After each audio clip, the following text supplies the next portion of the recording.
Buenas tardes. Soy la ingeniera Lourdes Ortega, miembro del subcomité de difusión del Comité de Gerencia de Proyectos del Colegio de Ingenieros Civiles de México. Le agradecemos mucho su presencia en este webinar organizado por el Comité de Gerencia de Proyectos y enfocado en conocer las áreas del conocimiento de la gerencia de proyectos.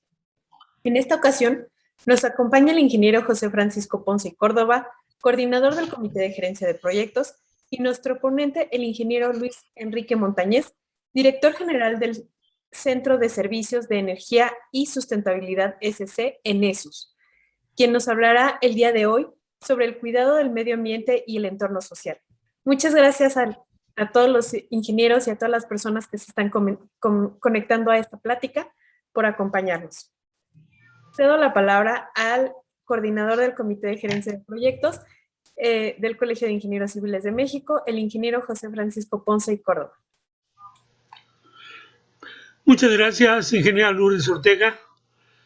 Bienvenidos todos. Esto ya se ha vuelto una tradición y estamos prácticamente por terminar el recorrido que hemos hecho en las áreas del conocimiento correspondientes al Comité de Gerencia de Proyectos. En esta ocasión, un tema apasionante de verdad y que es de mucha actualidad. Corresponde al cuidado del medio ambiente. Tenemos el gusto de contar con uno de nuestros especialistas en este tema, que es el ingeniero Luis Montañez Cartacho. Mucho te agradecemos, Luis, que nos hagas favor de compartir todos tus conocimientos y que nos hagas favor también de señalarnos cuáles son las principales características de este tema. Bienvenidos y que sea en bien de todos ustedes. Muchas gracias, Lu. Gracias, ingeniero. Antes de ceder la palabra al ingeniero Luis Montañez, me permitiré leer su semblanza. El ingeniero Luis Enrique Montañez es ingeniero civil y maestro en ingeniería con especialidad en mecánica de suelos. Cuenta con diplomados en tecnología y administración ambiental y dirección de empresas. Es director general del Centro de Servicios en Energía y Sustentabilidad SC, ENESUS, empresa de consultoría en temas ambientales y de sustentabilidad. Fue el primer subgerente de evaluación de impactos ambientales de la Comisión Federal de Electricidad, cargo que ocupó durante 18 años. Ha participado en la elaboración y revisión de decenas de manifestaciones de impacto ambiental y en los trabajos de debida diligencia ambiental y energética para varios proyectos fotovoltaicos, así como para la evaluación ambiental y estratégica del Sistema Eléctrico Nacional antes de la reforma energética del 2014.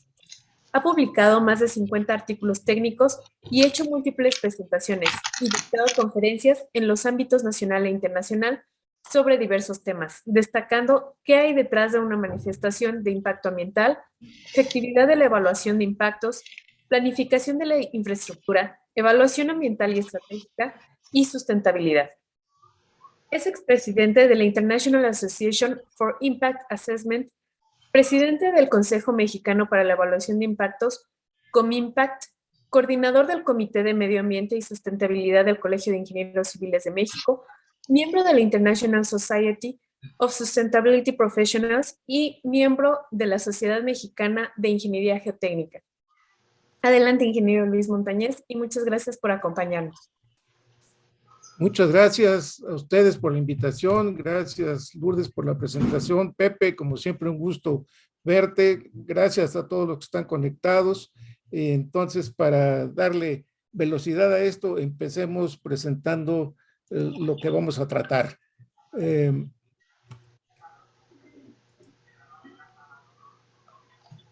El tema que me pidieron comentar es ese, cuidado del medio ambiente y el entorno social, y me permití agregarle en proyectos de infraestructura, que es a los que nos vamos a referir principalmente en esta presentación.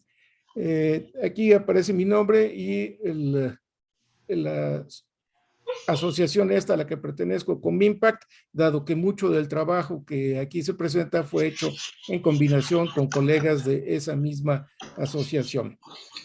Lo que les voy a presentar está dividido más o menos en, primero, un repaso de lo que son las definiciones de ley para que todos entendamos lo mismo. Después entraremos brevemente a cómo se hace y más detenidamente una manifestación de impacto ambiental en el mundo y en México. Y luego, para asociar esta información ambiental social con un proyecto actual. Veremos qué hay de la manifestación de impacto ambiental del proyecto del Tren Maya, de la fase 1, que es la manifestación la única que hay todavía hasta el momento, y después veremos entonces cómo se liga esto con las mejores prácticas y lo que define la autoridad para hacer manifestaciones de impacto ambiental. Muy bien, pues empecemos pues, y para eso, antes que nada, siempre me gusta poner una frase que pueda enmarcar lo que vamos a decir. Este es de John Muir, el hombre interesado sobre todo en los bosques y cuyo nombre está en el bosque, en la reserva de Muir, que se llama así, en California. Y dice, cuando uno tira de una sola cosa en la naturaleza, la encuentra apegada al resto del mundo. Es decir, no hay por un lado impactos ambientales, por otros sociales, por otros económicos, todos están ligados entre sí. Miren ustedes, el marco legal, que es la Ley General del Equilibrio Ecológico y la Protección al Ambiente, dice que ambiente es el conjunto de elementos naturales y artificiales o inducidos por el hombre que hacen posible la existencia y desarrollo de los seres humanos y demás organismos vivos que interactúan en un espacio y en un tiempo determinados. Me gusta aquí subrayar lo de desarrollo de los seres humanos, porque hay una tendencia, sobre todo los ingenieros, a considerar ambiente de un lado de la raya y los demás de este, ¿no?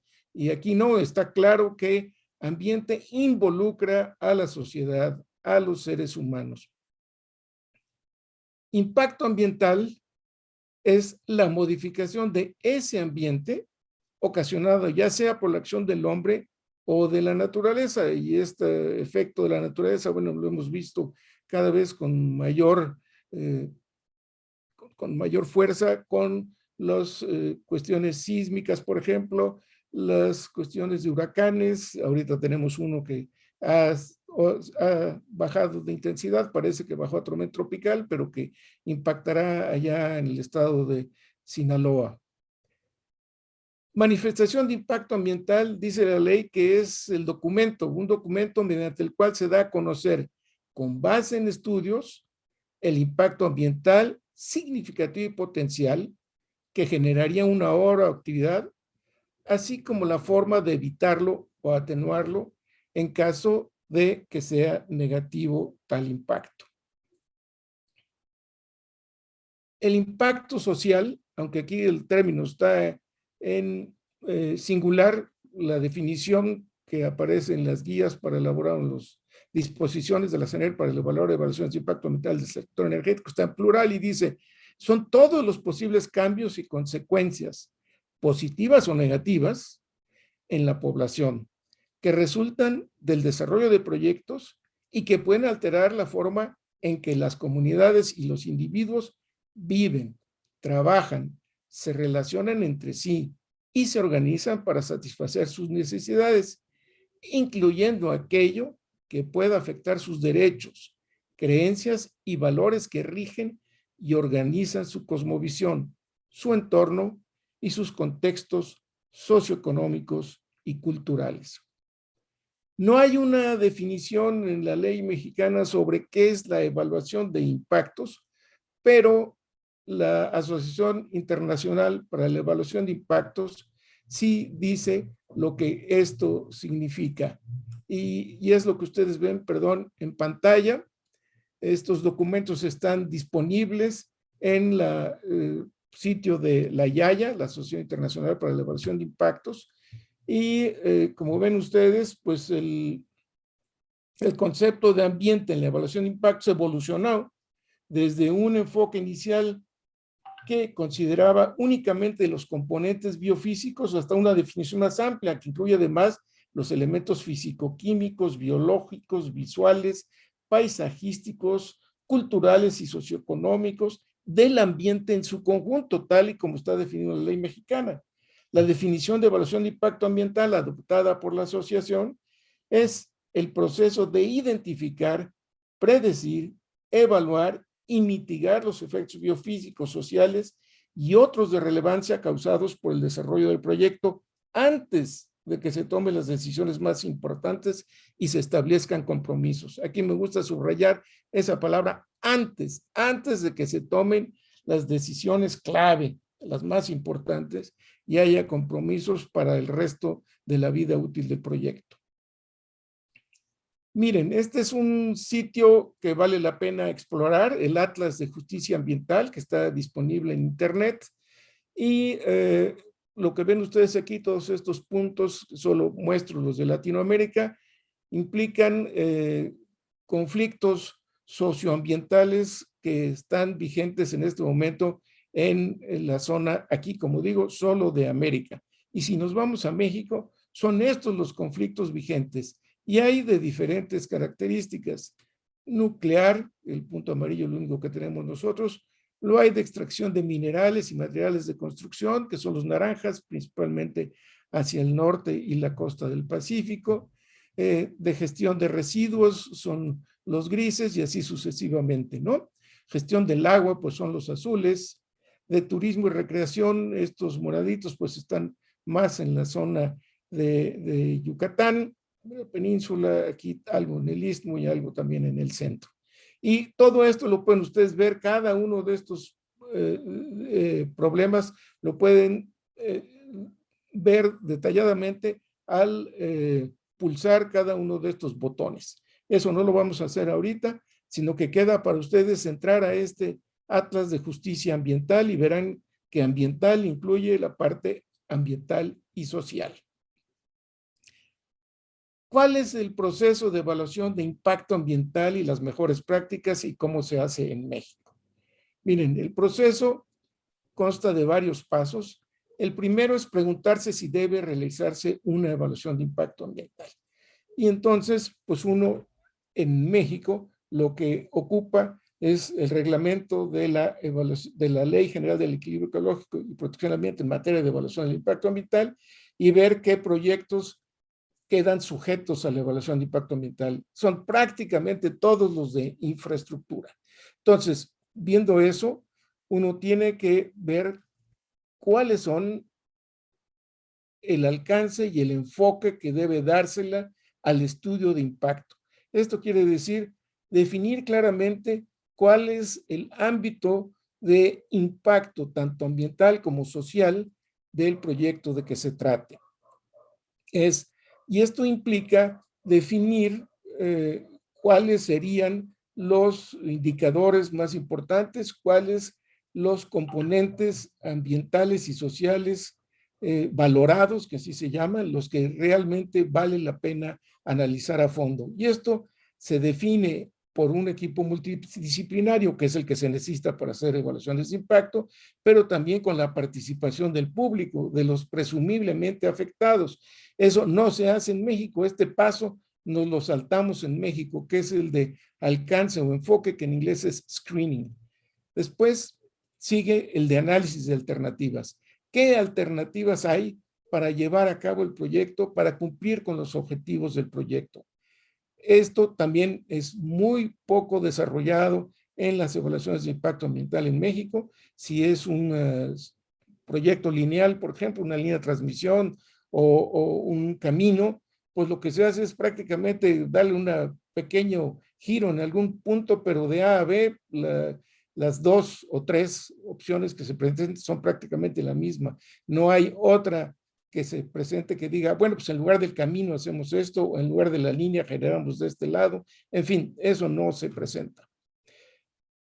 Y una vez que tiene uno las alternativas analizadas, pues hay que analizar los impactos que cada una de estas genera para elegir la que presumiblemente causaría menos impacto y entonces analizarla muy a fondo en relación con los impactos que produciría, tanto ambientales como sociales. Y en función de eso, hay que hacer hay que establecer unas medidas de control de esos impactos, de evitarlos, cómo mitigarlos, cómo compensarlos. Y una vez decidido esto, finalmente siempre queda unos impactos residuales y en función de la significancia, que es un anglicismo terrible que usamos nosotros, debe ser relevancia o importancia, en función de ese relevancia de los impactos residuales es que el proyecto es viable o no desde el punto de vista ambiental. Y solo una vez que se ha hecho todo eso es que se prepara la manifestación de impacto ambiental. Es decir, como decíamos al inicio, es un documento y este documento tiene que ser revisado por el dueño del proyecto, por el promotor del mismo. Y esta revisión es un proceso iterativo, como ven ustedes en estas flechas de va y viene, hasta que se llega a la conclusión de cuál es lo que se está promoviendo ante la autoridad como el proyecto definitivo. Y entonces se toma la decisión de enviarlo a la autoridad y esta pues hace una revisión de esa evaluación de impacto ambiental y normalmente aprueba el proyecto con ciertas consideraciones a ser cumplidas, con ciertos condicionantes.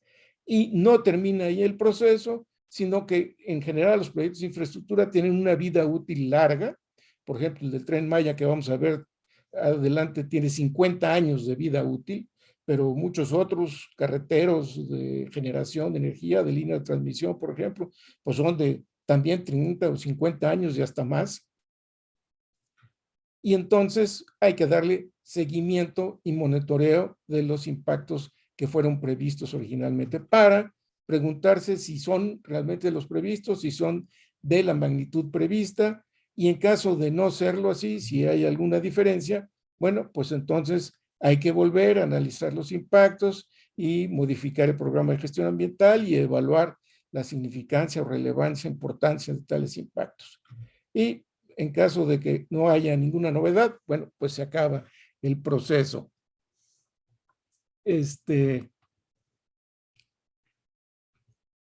Esto, como ven aquí en otra presentación de lo mismo, implica que el diseño del proyecto que está aquí abajo, en el penúltimo renglón, se abastece de toda esta información que se recopila durante la evaluación de impacto ambiental, que incluye el análisis del proyecto, sus alternativas, como dijimos, la identificación de acciones del proyecto, etcétera, etcétera. Y me gusta resaltar esta línea continua que es la participación pública. La participación pública debe estar siempre acompañando el análisis de impactos ambientales y sociales. Y toda esta información que se va recabando tiene que alimentar el diseño del proyecto, que es esta línea amarilla. Y finalmente, una vez que se tiene este proyecto definido en función de todo esto, es que se elabora la manifestación de impacto ambiental, que es un documento bien complicado, que implica condicionantes de orden legal y también técnico, que no es muy fácil combinar. No voy a entrar en ese detalle, puede ser motivo de otra plática muy detallada. En fin, lo que sí quisiera hacerles notar es lo que dice la guía de la Semarnat para elaborar manifestaciones de impacto ambiental, modalidad regional, MIA-R. Y eso les voy a mostrar aquí 6 condiciones que debe reunir. Por ejemplo, dice que debe centrarse el esfuerzo en dos rubros particularmente, en la definición, la delimitación y el análisis de este sistema ambiental regional, es decir, donde van a ocurrir los efectos ambientales y sociales del proyecto, y en la identificación, la valoración y la cuantificación de los impactos acumulativos y residuales en dicho sistema. Quienes elaboren las manifestaciones de impacto ambiental declararán, bajo protesta de decir verdad, que los resultados se obtuvieron a través de la aplicación de las mejores prácticas, las mejores técnicas y metodologías comúnmente utilizados por la comunidad científica del país y del uso de la mayor información disponible, y que los medios de prevención y mitigación, las medidas, de prevención y mitigación sugeridas por el promotor del proyecto son las más efectivas para atenuar los impactos ambientales. Por eso es tan importante ese ir y venir de la elaboración de la manifestación y de la revisión por parte del promotor del proyecto. Y como tercer punto aquí dice que la formulación de los objetivos del proyecto debe ser clara y precisa. Y para las características de las obras o de las actividades debe precisarse todas las alternativas posibles y detallarse los criterios que se definieron para su identificación y selección. Lo que decíamos, esto es tan importante que, por ejemplo, en la guía en Estados Unidos, esto es lo más importante, la identificación de alternativas. Digo, la guía para elaborar evaluaciones de impacto ambiental. El cuarto punto es que el consultor debe centrar su atención en identificar, analizar y valorar los impactos ambientales acumulativos y residuales, después de aplicar un ejercicio de tamizado del conjunto de impactos ambientales identificados, ya que de este esfuerzo deben derivar las medidas específicas de mitigación cuando dichos impactos sean negativos. Y deben definirse y seleccionarse indicadores de impacto ambiental, considerados como la herramienta que se adopta para cuantificar un impacto ambiental y que pueden representar de mejor forma la alteración potencial que pueda afectar a un factor del ambiente o a un ecosistema en su conjunto. El empleo de esta herramienta, de los indicadores, permite disponer de una estimación medible de la diferencia del indicador con y sin proyecto, que es una parte que exige la manifestación de impacto ambiental, que exige la autoridad que se analice. Si bien hoy se considera que la evaluación de impacto ambiental como una condición previa a la definición de las características de nuevos proyectos, planes o programas, esto obliga a evitar que una MIA contenga deficiencias, particularmente en el análisis de la información compilada, bajo el argumento de que dado el momento que se elaboren los estudios se carece de información de mayor precisión. Ojo, porque estos 6 puntos los vamos a estar comparando con lo que dice la manifestación de impacto ambiental de este proyecto, el proyecto integral del Tren Maya. Como ven ustedes aquí, el proyecto, y yo creo que la mayoría sabe, inicia en Palenque, recorre prácticamente el borde de la península de Yucatán y recorre todo ese borde y luego de Bacalar a Escárcega aquí en sentido horizontal, en sentido este-oeste, y el recorrido es de 1,500 kilómetros más o menos. La manifestación de impacto ambiental que vamos a ver es la que corresponde, porque así lo hicieron, así lo hizo el promotor, que es Fonatur, lo dividió en tramos. Entonces dijo, esta manifestación de impacto ambiental que entrego ahora a la autoridad ambiental para su evaluación va de Palenque a Izamal. Punto. 630 kilómetros de los 1,500 que corresponde a todo el proyecto. Eso fue lo que hizo Fonatur. Y dijo que en la manifestación que los principales objetivos del proyecto son impulsar el desarrollo económico de la región y de los pueblos y comunidades originarias, fomentar la inclusión social y la creación de empleo, promover y resguardar las culturas indígenas de la región, diversificar y fortalecer la industria turística en la región y en México, y promover la reordenación territorial de la península de Yucatán. Esos son los objetivos de este proyecto que se mandó a analizar de 630 kilómetros de longitud y que solo va de Palenque a Izamal. Con este proyecto ferroviario se pretende cumplir con todos estos objetivos. Y solo para informarles, nunca se define cuál es la región, pero por lo que se ve en el proyecto en general, pues se entiende que es la península de Yucatán en su completa extensión, y lo dice el último de estos objetivos. Y además dice la manifestación que la importancia del proyecto es doble, que primero plantea detonar la economía y mejorar la calidad de vida de los habitantes, y segundo, se busca proteger el medio ambiente de los estragos que produce la invasión humana descontrolada y las actividades derivadas de la precariedad económica, como la tala ilegal o el tráfico de especies. El sistema ambiental regional tan importante que hemos mencionado, en el glosario de la guía de las manifestaciones de impacto ambiental está definido, como aquí dice en el primer párrafo, es el espacio finito definido con base en las interacciones entre los medios abiótico, biótico y socioeconómico de la región, donde se presenta establecer el proyecto, generalmente formado por un conjunto de ecosistemas y dentro del cual se aplicará un análisis de los problemas, restricciones y potencialidades ambientales y de aprovechamiento. Eso dice la guía, esa es la definición del sistema ambiental. Sin embargo, el promotor, en este caso Fonatur, a través de su consultor, define así al sistema ambiental. Dice, el conjunto de factores socioambientales, bióticos, abióticos y sociales de una región donde sus interrelaciones dependen de la estructura y funcionamiento de uno o más componentes que los conforman dependiendo de la magnitud, temporalidad y tipo de actividad en proyecto. Aquí, pues, un sistema es un espacio definido y aquí es el conjunto de factores socioambientales. Claramente hay un problema conceptual por parte del desarrollador de la manifestación de impacto ambiental, del consultor. Como decimos, este es el tramo que decidió entregar el Fonatur y va, decíamos, de Palenque hasta Izamal.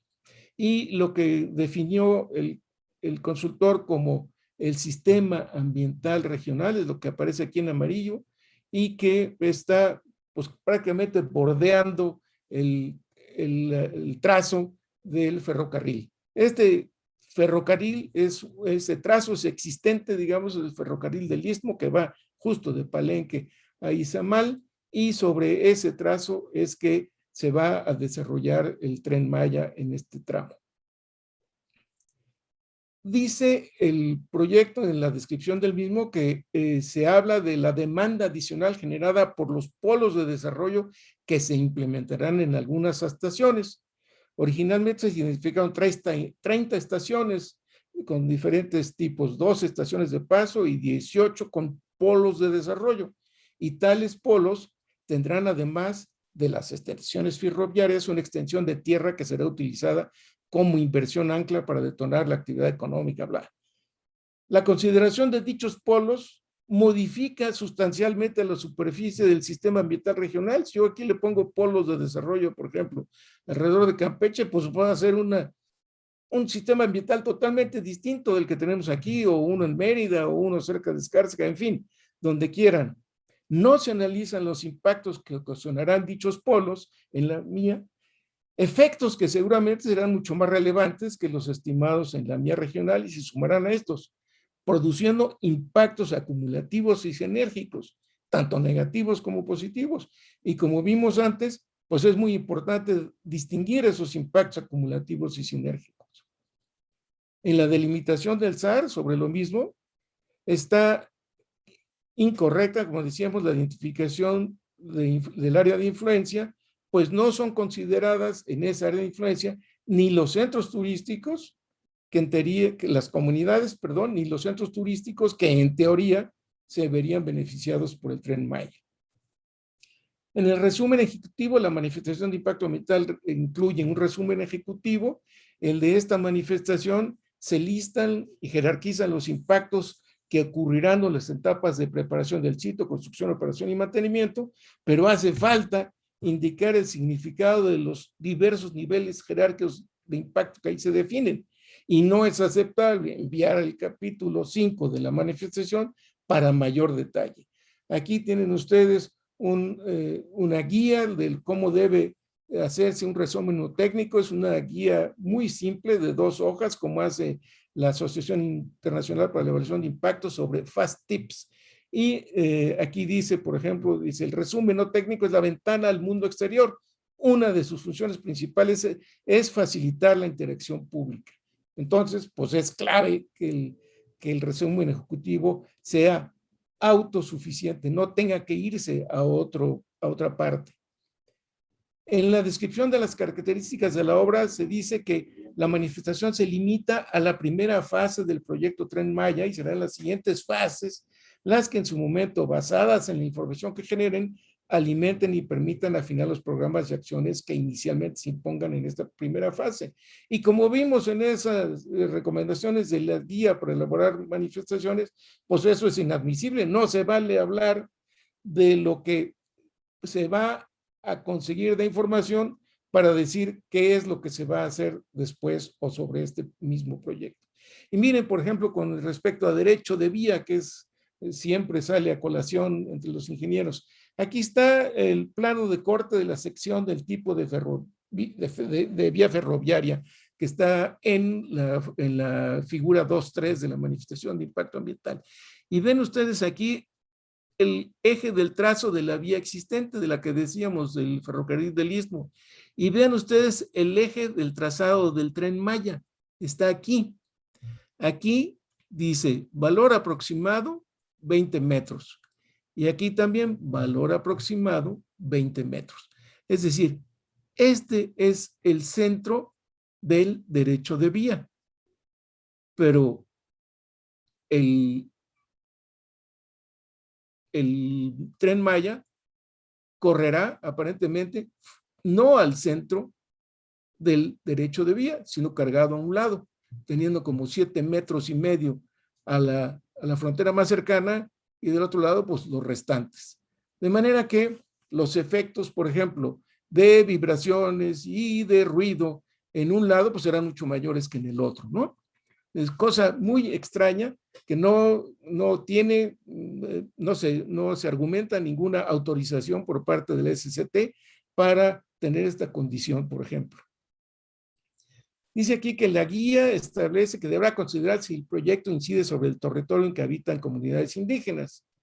En la mía se dice que se realizó una consulta libre previa e informada en diciembre de 2019. Y uno de los objetivos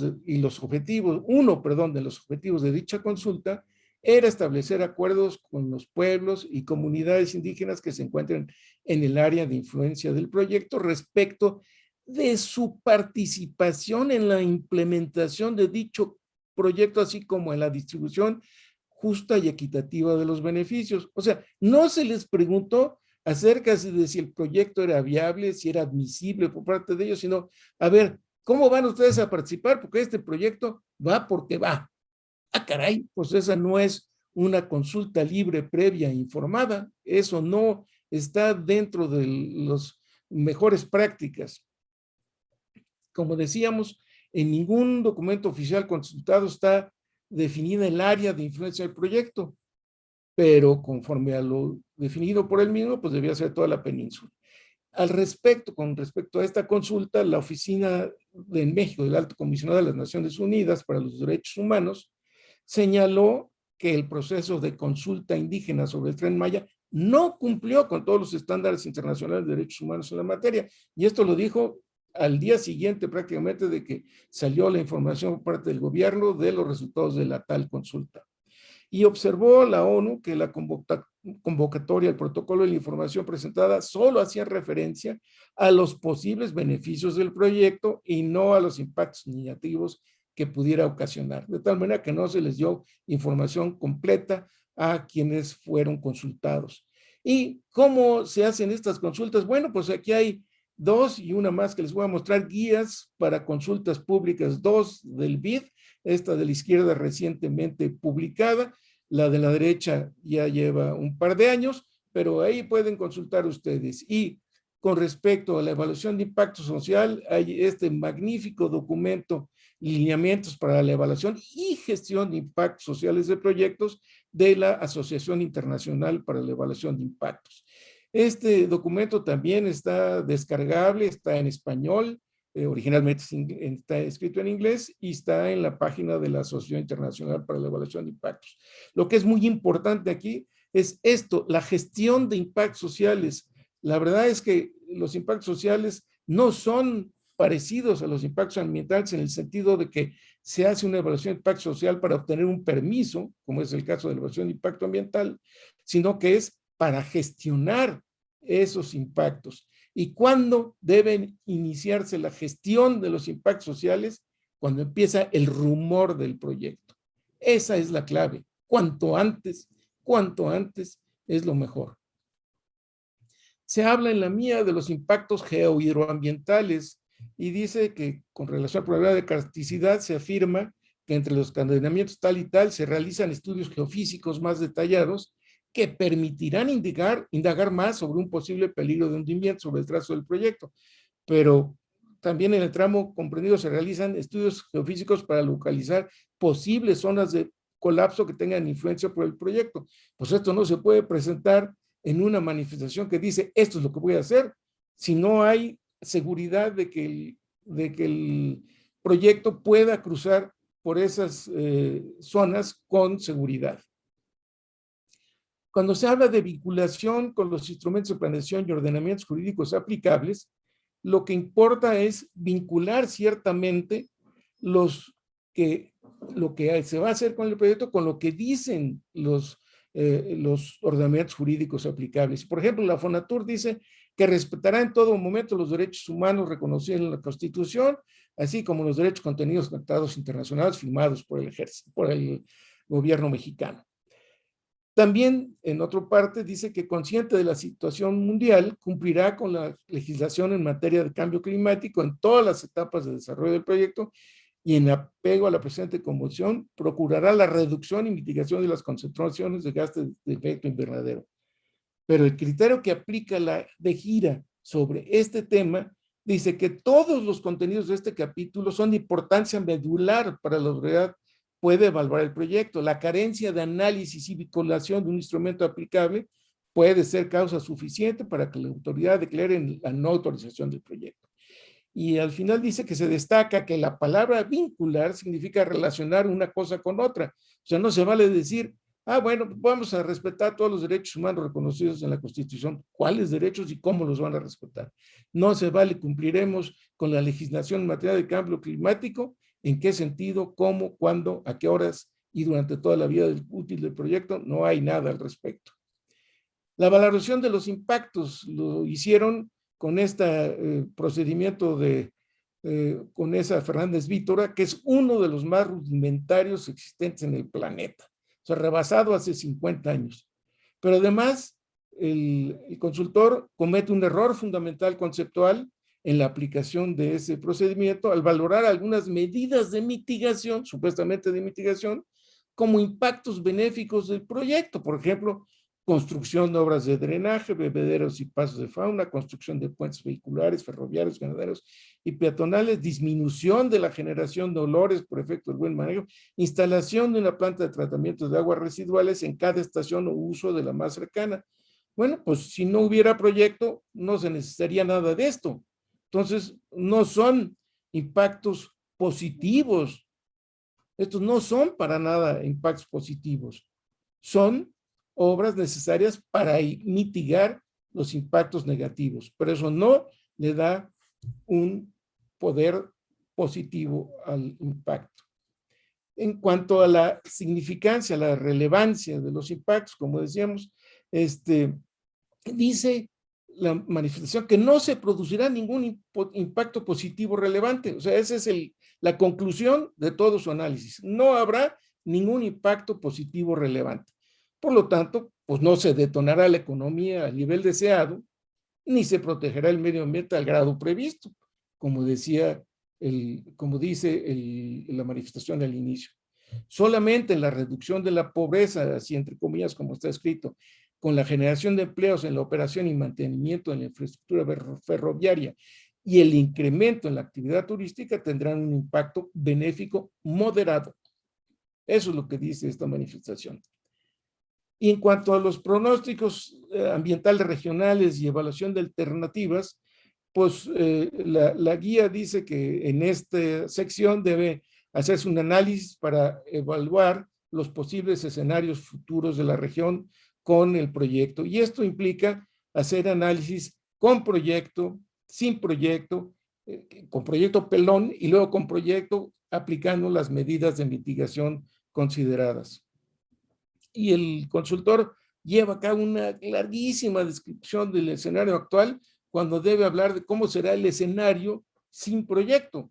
Y solo se refiere a las tendencias de cambio en una tablita, pero en ella no se incorpora ningún indicador que sustente los cambios que prevé que deban ocurrir en los próximos 50 años.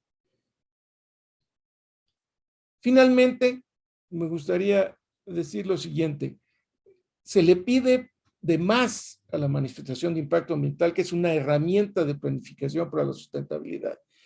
Normalmente estos proyectos están enmarcados hay un marco de referencia, muchas veces el Plan Nacional de Desarrollo, los convenios internacionales, etcétera, etcétera, y luego en un programa sectorial de desarrollo, programas regionales, se hace una selección de sitio o trayecto del proyecto, dependiendo si es una obra puntual o lineal, se diseña y para eso, bueno, pues se requiere hacer una evaluación de impacto ambiental que ayude a esa selección de sitios y trayectos y en el diseño.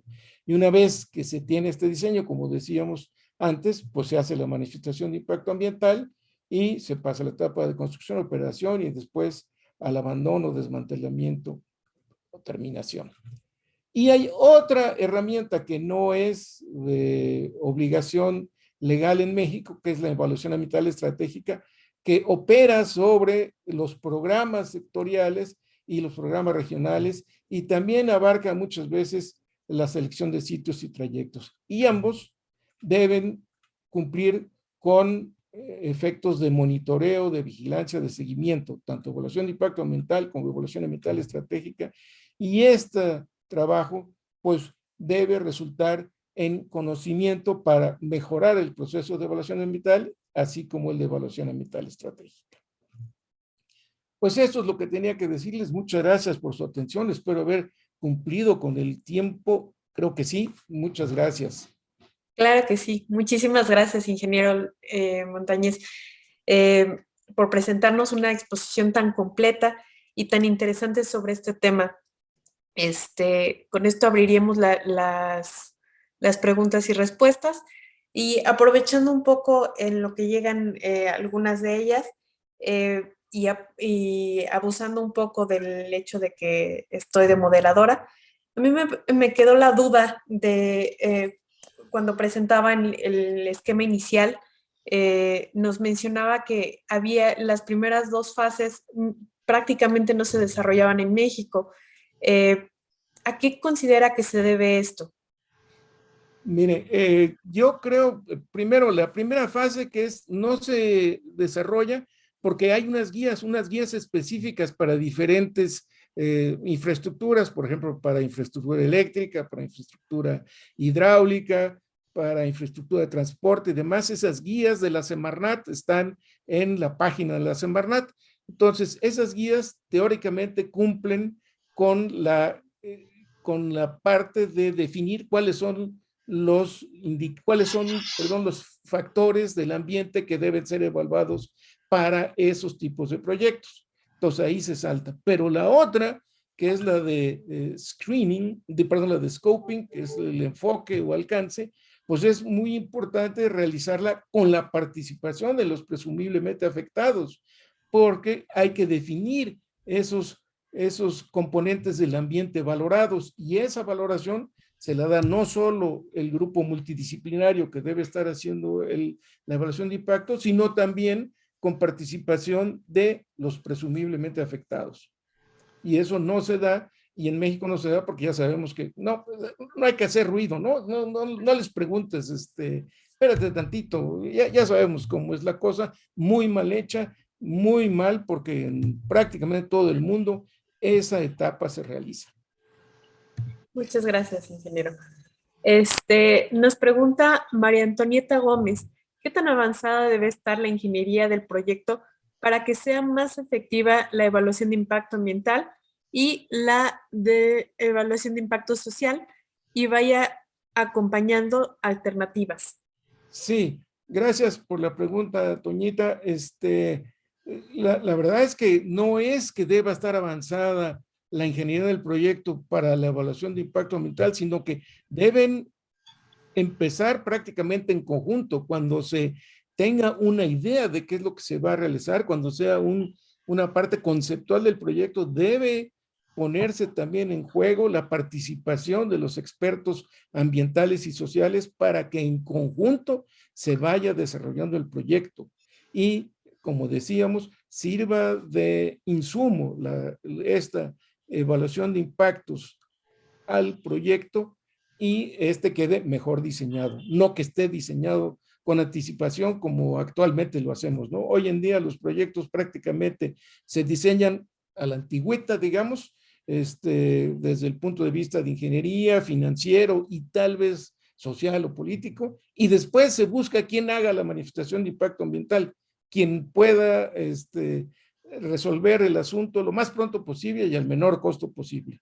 Y si tiene palancas, si tiene conocidos en la Semarnat, pues tanto mejor, porque probablemente obtenga el permiso a tiempo y después se olvida el promotor del proyecto mismo. Muchas gracias. También, bueno, lo felicitan Roberto Mejía, Juan Pérez, y también nos preguntan si las guías de la mía sustituyeron al scoping, ¿cómo podría mejorar este alcance y por qué deberían complementarse? Yo creo que no deberían complementarse, sino realmente en el caso, en muchos países lo que se hace es términos de referencia para hacer ese estudio de scoping o de alcance para definir cuáles son los, otra vez vuelvo a decir, los factores del ambiente valorados que deban ser considerados en la evaluación de impactos. Y el proceso debe ser siempre puesto a la vista de los presumiblemente afectados, interesados. Yo francamente creo que con la buena intención en esas guías de tener estas orientaciones para diferentes tipos de infraestructura, se deja de lado esta parte fundamental de la incorporación de la opinión de muchos otros que probablemente sean enriquecedoras. Por ejemplo, el conocimiento tradicional indígena muchas veces no se toma en cuenta, a pesar de que ahí está y que puede ser muy bueno para el proyecto, ¿no? Muchísimas gracias, ingeniero. Pues creo que son todas las preguntas que tenemos. Gracias por su exposición, la verdad, tan clara y tan interesante. Este tema del Tren Maya creo que es algo que ha estado en boga de todos y que además está señalando muchos puntos bastante interesantes y que habría de que tener en consideración. Bueno, muchísimas gracias. Perdón, solo me gustaría agregar, lo que hicimos fue ver ahorita la manifestación de impacto ambiental del Tren Maya, pero si ustedes agarran una manifestación de impacto ambiental de cualquier otro proyecto en la página de Semarnat, encontrarán muchas de las debilidades de esta manifestación repetidas en otros proyectos. Es decir, hay problemas de autorizaciones cuando no deben autorizarse y hay mucha falta de capacidad suficiente en los consultores para realizar las manifestaciones como deben hacerse, y también por parte de los promotores no hay precisamente interés suficiente para que esto se haga bien. Totalmente de acuerdo.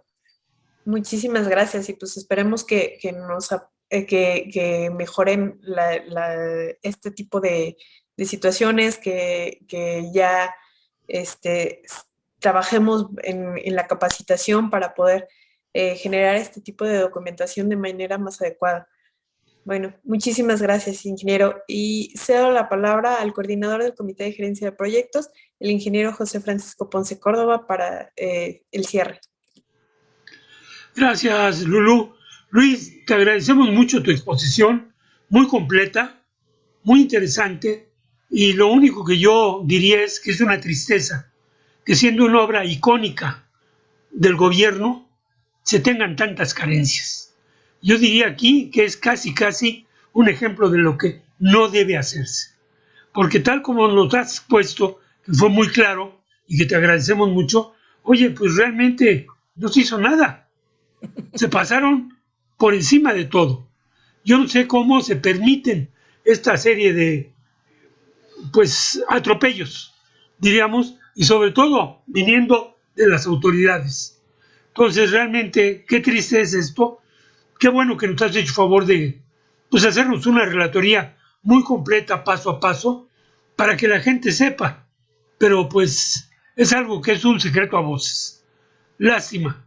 Y creo que así estamos en el resto de las obras icónicas, ¿sí? Entonces, te reiteramos nuestro agradecimiento, Luis, muy interesante, y estaremos en contacto. Adelante, ingeniera Ortega. Muchísimas gracias. Agradecemos nuevamente la presencia del ingeniero Luis Montañez y del ingeniero Francisco Ponce Córdoba, así como de todos los participantes que se conectaron con nosotros el día de hoy. Les pedimos que estén atentos a las redes sociales del Colegio de Ingenieros para conocer las siguientes pláticas que tenemos programadas, así como para los eventos de gran interés para nuestro gremio. De nuevo, muchas gracias a todos por acompañarnos. Gracias por su plática, de verdad nos dejó un poco sin sabores, pero muy interesante. Los esperamos en la próxima sesión y hasta luego. Muchísimas gracias. Muchas gracias a ustedes.